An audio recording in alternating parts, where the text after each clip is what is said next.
বুধবার রাতে মেঘনা জুট মিলে শ্রমিকদের মধ্যে গোলমালের জেরে অর্জুন সিংয়ের বাড়ির সামনে বোমাবাজি হয়।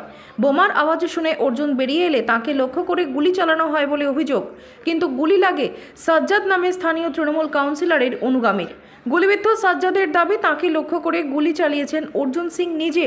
এরপর অর্জুনের বিরুদ্ধে অভিযোগ দায়ের করে তাকে তলব করে জগদ্দল থানা, কিন্তু অর্জুন স্পষ্ট করে দেন তিনি থানায় যাবেন না।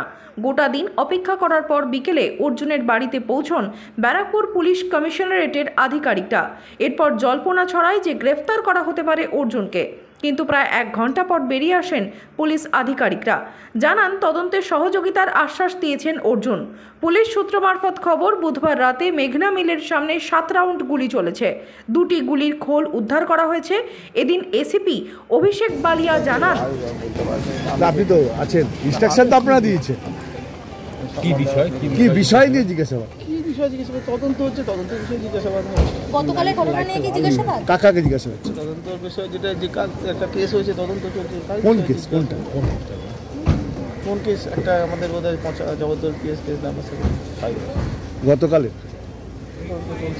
কাকে জিজ্ঞাসাবাদ করলেন?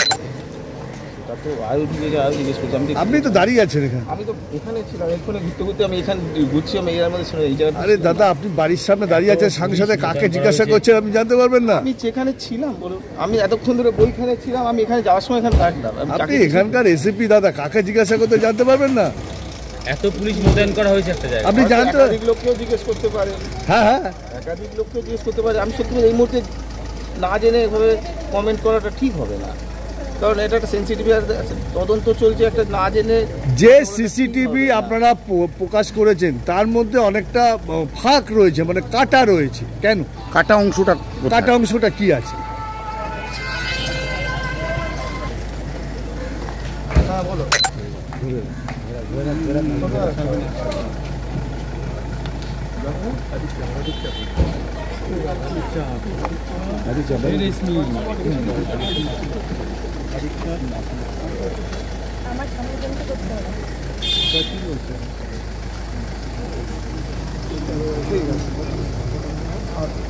ঠিক আছে, হ্যাঁ।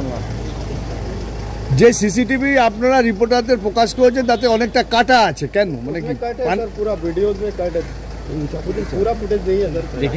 দেখেছেন? আমি এই বিষয়ে এই মুহূর্তে কমেন্ট করতে পারবো না এখন এই মুহূর্তে।